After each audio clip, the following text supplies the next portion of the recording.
Hello viewers, welcome to JM education. JM এডুকেশনে সকলের স্বাগত।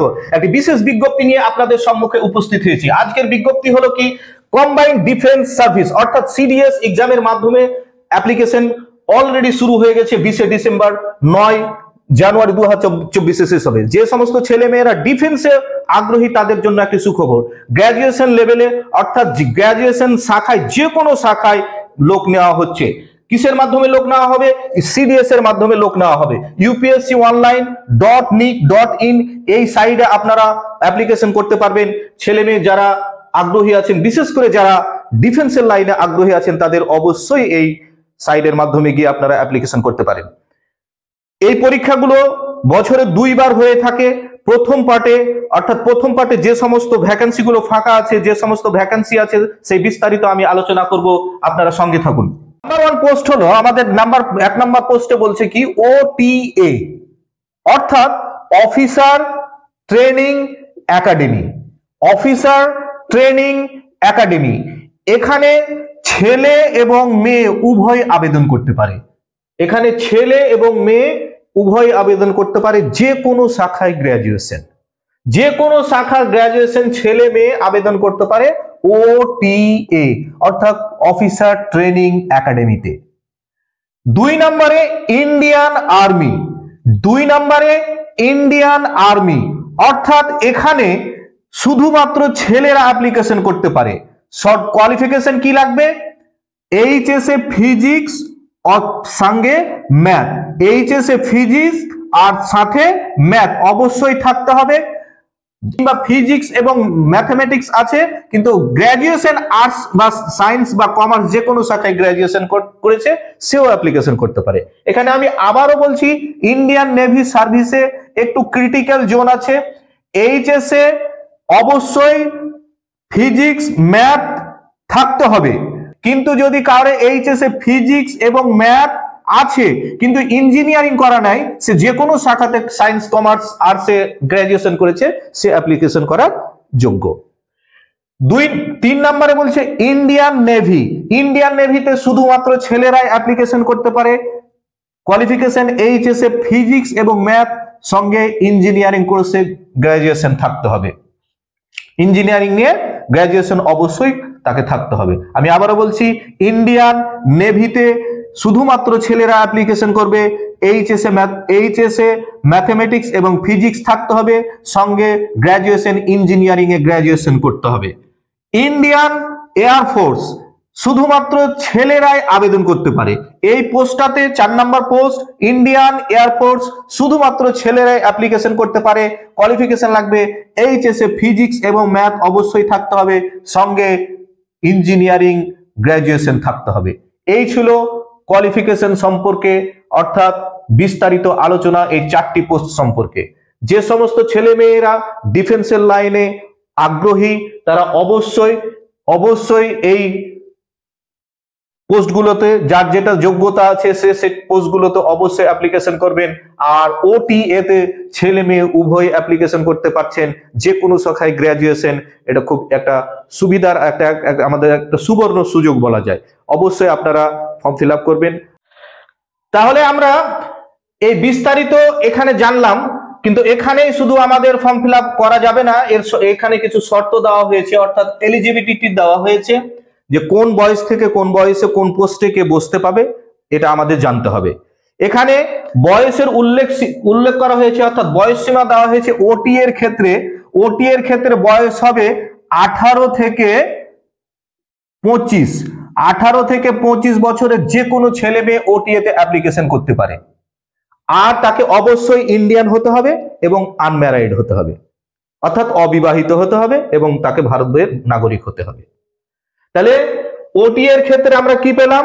শর্ত কি পেলাম? এলিজিবিলিটি কি পেলাম? যে বয়স তার 18 থেকে 25 বছরের মধ্যে হতে হবে, আর তাকে ভারতের নাগরিক হতে হবে, আর সঙ্গে অবিবাহিত হতে হবে। বিবাহিত হলে কিন্তু হবে না বন্ধুগণ। বাকি 3টার ক্ষেত্রে Indian army, Indian navy, Indian air force, এদের ক্ষেত্রে বয়স সীমা হচ্ছে 18 থেকে 25, 18 থেকে 24, অর্থাৎ 18 থেকে 24 এই তিনটের ক্ষেত্রে Indian army, Indian navy, Indian air force, এখানেও তাদেরকে অ্যাপ্লিক্যান্ট যারা অ্যাপ্লিকেশন করবে তাদেরকে অবশ্যই আনম্যারিড হতে হবে, অবিবাহিত হতে হবে, ভারতের নাগরিক হতে হবে। তাহলে দুই ক্ষেত্রে আমরা দুটা ক্ষেত্রে চারটাতেই দেখলাম যে ভারতের নাগরিক হতে হবে আর অবিবাহিত হতে হবে। শুধু 1 বছরের ডিফেন্স, 1 বছর বেশি পেলাম আমরা কোথায়? ওটিতে। 18 থেকে 24 পেলাম এই তিনটাতে, 2, 3, 4-এ। আর ওটিতে শুধু 18 থেকে 25 বছর পেলাম, আর ওটিতে শুধু ছেলে মেয়ে পেলাম। তাহলে ওটিটাই আমাদের এখানে বেশি আকর্ষণীয় হয়ে দাঁড়িয়েছে।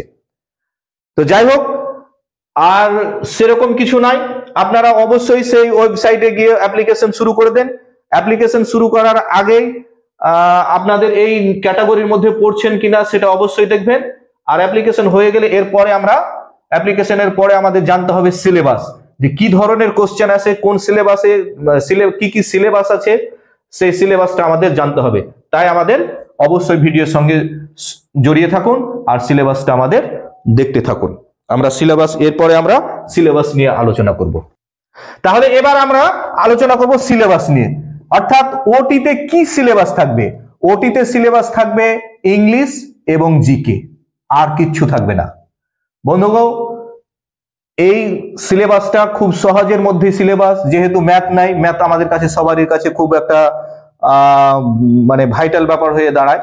তো যাই হোক, যার কাছে সহজ তার কাছে সহজ হয়, কিন্তু ইংলিশ আর জিকে অর্থাৎ জেনারেল নলেজ। ওটিতে সিলেবাস থাকবে আমাদের জেনারেল নলেজ অ্যান্ড ইংলিশ। বাকি যে তিনটে পোস্টের আলোচনা করেছি, Indian army, Indian navy and আর একটা ছিল আমাদের ইন্ডিয়ান এয়ারফোর্স, যে তিনটে আছে আমি লিখে দিই একটু। ইন্ডিয়ান আর্মি,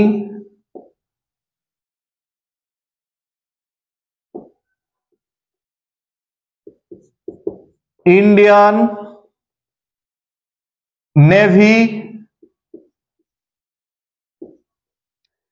ইন্ডিয়ান এয়ারফোর্স, এই তিনটে সিলেবাস হচ্ছে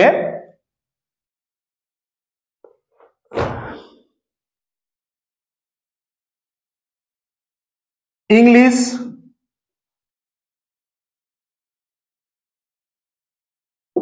জিকে এবং ম্যাথ। এই তিনটাতে 3 রকমের সিলেবাস থাকবে। ইন্ডিয়ান আর্মিতে এবং ইন্ডিয়ান নেভিতে এবং ইন্ডিয়ান এয়ারফোর্সে থাকবে ইংলিশ, জিকে, ম্যাথ। এখানে ম্যাথ থাকছে বন্ধুগণ, আর ওটিতে কোনো ম্যাথ থাকছে না। তাহলে আমরা সব সময় চেষ্টা করব যার যেটা সুবিধা সে সেটাতে অ্যাপ্লিকেশন করার। সিলেবাসটা বড় কথা নয়, মনের চাহিদাটাই বড় কথা, যে আমার কোন পোস্টটাতে বেশি ইন্টারেস্ট, আমি সেই পোস্টটাতে অ্যাপ্লিকেশন করব। আর একটু অবশ্যই অ্যাপ্লিকেশনের করার পরে সিলেবাস সম্বন্ধে আমাদের ধারণা নিতে হবে, কি ধরনের কোশ্চেন আছে, বিগত সালের কোশ্চেনগুলোকে আমাদের দেখতে হবে। আর সঙ্গে একটু ক্লাসেও মন দিতে হবে, নাহলে শুধু তো অ্যাপ্লিকেশন করলেই পাস করা যায় না। একটু অবশ্যই ক্লাসে মন দিতে হবে, একটু বাড়িতে লেখাপড়া করতে হবে। ঠিক দেখবেন আমরা কেউ না কেউ সকলেই আমাদের জন্য দোয়া করবে, আমরা অবশ্যই পরীক্ষাতে সফল হব। Thank you. তবে এখানেই শেষ কথা নয় যে আমরা সিলেবাস জেনে গেলাম, পরীক্ষাতে পাস করে গেলাম আর চাকরি হয়ে গেল, এরকমটা বিষয় নয়। আমরা বিস্তারিত এই ভিডিওর মাধ্যমে আলোচনা করে দেখালাম, কোয়ালিফিকেশন দেখালাম, এলিজিবিলিটি দেখালাম, কোথায় ফর্ম ফিল আপ করবো সেটা দেখালাম, তারপরে সিলেবাস নিয়ে আলোচনা করলাম। যখন এবার আমরা পরীক্ষায় সফল হব, পরীক্ষায় উত্তীর্ণ হব, পরীক্ষায় উত্তীর্ণ হওয়ার পরে আমাদের এসএসবির মাধ্যমে ইন্টারভিউ হবে, আর ইন্টারভিউর পরে মেডিকেল, মেডিকেলের পরে জয়নিং। তাহলে খুব সহজ একটা প্রসেস। আমরা কোন সাইডে অ্যাপ্লিকেশন করব সেই বিষয়ে আলোচনা করেছি, সিলেবাস নিয়ে আলোচনা করেছি, এলিজিবিলিটি নিয়ে আলোচনা করেছি, কোয়ালিফিকেশন নিয়ে আলোচনা করেছি। এরপরে আমরা যেটা মুখেই বলে দিলাম, ইন্টারভিউ হবে, ইন্টারভিউর পরে মেডিকেল হবে, আর মেডিকেলে সফল হলে পরে একবারে পোস্ট পাকা, কেউ আর আটকাতে পারবে না। আর অন্যান্য পরীক্ষার মতো এই ধরনের পরীক্ষাগুলোতে ঝুলিয়ে রাখে না। পাস এই 6 মাসের মধ্যে তার ফলাফল চলে এলো, 6 মাসের মধ্যে একবারে ট্রেনিং শুরু হয়ে গেল। অন্যান্য পরীক্ষায় কি হয় যে ঝুলছে তো ঝুলছে 5 বছর 2 বছর 1 বছর, রেজাল্টেরই কোনো নাম নাই। এটা কিন্তু এইসব পরীক্ষাগুলোতে এরকম হয় না বন্ধুগণ। তাই আপনারা আর দেরি না করে অতি সত্বর শুরু করে দেন আজই অ্যাপ্লিকেশন করতে, কারণ সময় আমাদের খুব সীমিত। Thank you.